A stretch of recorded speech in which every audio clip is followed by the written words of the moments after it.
दोस्तों, ये कहानी एक किसान की है। इस कहानी से आपको बहुत सारी सीख मिलेगी। इस कहानी को पूरा सुने तो चलिए कहानी को शुरू करते हैं। हाय बकरी दो गांव खा गई। सालों पहले की बात है। एक किसान सड़क पर भागते हुए चिल्ला रहा था और कह रहा था कि बकरी दो गांव खा गई, बकरी मेरे दो गांव खा गई। लोग उसकी इस बात को सुनकर बड़े हैरत में पड़ गए कि भला एक बकरी दो गांव कैसे खा सकती है। उस राज्य के राजा के कुछ सेवकों ने भी उस किसान के इस बात को अपने कानों से सुना और हैरान हो गए। फिर उस किसान को सेवकों ने पकड़कर राजदरबार में राजा के सामने पेश किया। फिर राजा से उसकी इस अजीबोगरीब बात को बताया गया कि यह किसान पूरे मोहल्ले में पागलों की तरह चिल्लाते हुए कह रहा है, बकरी मेरे दो गांव खा गई। राजा को अचानक उस किसान को देखते याद आया कि 2 दिन पहले अपने राज दरबार से मिलो दूर जब वह किसी काम के सिलसिले में एक गांव के पास से गुजर रहे थे, तभी उन्हें जोरों की प्यास लगी थी तथा अपने प्यास को बुझाने के लिए वही पास के एक गन्ने के खेत में काम कर रहे किसान के पास गए और बोले, भाई मुझे बहुत ही जोरों की प्यास लगी है, जरा पानी पिला दो। तो किसान बोला, हुजूर यहाँ इस खेत में पानी तो नहीं मिलेगा, परंतु मैं आपको गन्ने का रस अवश्य ही पिला सकता हूँ। राजा बोले, कोई बात नहीं, गन्ने का रस ही पिला दो। किसान यथाशीघ्र जल्दी से एक लोटे में गन्ने का ताजा रस निकाल कर पीने दो दे दिया। राजा साहब गन्ने का ताजा रस पीकर बोले, हे किसान भाई, ये गन्ने का रस बहुत ही ठंडा और मीठा है। ये कितने गन्ने का रस था? किसान बोला, हुजूर, ये केवल एक गन्ने का रस है।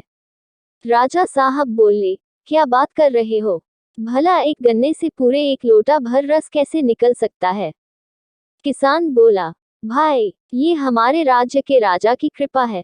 उनके नेकदिल और दरियादिली की वजह से ऐसा संभव हो पाता है कि एक गन्ने से एक लोटा भर मीठा और स्वादिष्ट रस निकलता है। राजा बोले, ठीक है, मुझे ये बताओ कि तुम इस गन्ने की खेती का कितना लगान देते हो? किसान बोला, मात्र 25 पैसे। किसान की इस लगान वाली बात को सुनकर राजा को बहुत ही हैरानी हुई कि इतने स्वादिष्ट गन्ने की खेती का लगान मात्र 25 पैसे ये किसान देता है। वापस राजदरबार जाकर इसका लगान और बढ़ा दूंगा। चलो ठीक है किसान भाई, जाते जाते एक लोटा और गन्ने का रस पिला दो। किसान बोला, ठीक है। इतना कहकर किसान एक गन्ना तोड़कर रस निकाला, परंतु लोटा नहीं भरा। फिर एक और गन्ने से रस निकाला, फिर भी लोटा नहीं भरा। फिर एक और गन्ना तोड़ा और रस निकाला, लेकिन इस बार भी लोटा नहीं भरा। किसान मायूस होकर खाली भरा रस का लोटा पीने को दे दिया। राजा बोले, अरे भाई, ये लोटा खाली क्यों है? पूरा भरा नहीं है। किसान मायूस होते हुए बोला, जनाब, लगता है हमारे राजा का नियत खराब हो गया है। गन्ने के बारे कुछ गलत सोच लिए है हमारे राजा साहब। राजा के पैरों तले जमीन खिसक गई। राजा बड़े ही असमंजस में पड़ गए कि भला इंसान के नियत बदलने से पेड़ पौधे पर भी इस तरह का असर पड़ सकता है। राजा जी बहुत ही परेशान हो गए और सोचने लगे कि मेरे राज्य दरबार के महान ज्ञानी पंडित भी जो मुझे ज्ञान का पाठ नहीं पढ़ा सके, वो आज इस किसान ने मुझे पढ़ा दिया। फिर राजा ने किसान से पूछा कि हे किसान, तुम जानते हो मैं कौन हूँ? किसान बड़ा ही हैरानी पूर्वक राजा के तरफ देखते हुए उत्तर दिया, नहीं, मैं नहीं जानता आप कौन हैं। फिर राजा ने बताया कि मैं तुम्हारे राज्य का राजा हूँ। किसान डरते हुए बोला, राजा साहब, अगर मुझसे कोई गलती हो गई हो तो मुझे माफ करें। राजा बोले, हे किसान, माफी मत मांगो, तुमने कोई गलती नहीं की है, अपितु तुमने मुझे बहुत ही बड़ा ज्ञान का पाठ पढ़ाया है, जो बड़े बड़े विद्वान भी नहीं पढ़ा सकते। मैं आज से तुम्हारे आगे के सारे लगान शून्य करता हूँ। अब जल्दी से जाओ और लोटा भर के गन्ने का रस ले आओ। किसान जल्दी से एक गन्ना तोड़ा और उससे रस निकाला। इस बार एक ही गन्ने के रस के पूरा लोटा भर गया। फिर राजा साहब को दिया। राजा ने उस रस को पिया। फिर एक पीपल के पत्ते पर इस किसान को 2 गांव देने का हुक्म लिखकर उस किसान को दे दिए और बोले कि कल राजदरबार आकर यह पत्ता दिखाकर पक्का कागज बनवा लेना।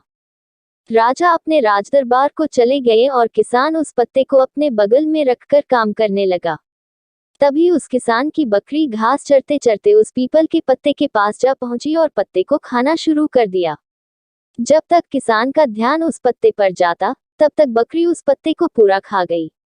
किसान ये सोचकर रोने लगा कि बिना पत्ते के राजा साहब मुझे पहचानेंगे कैसे।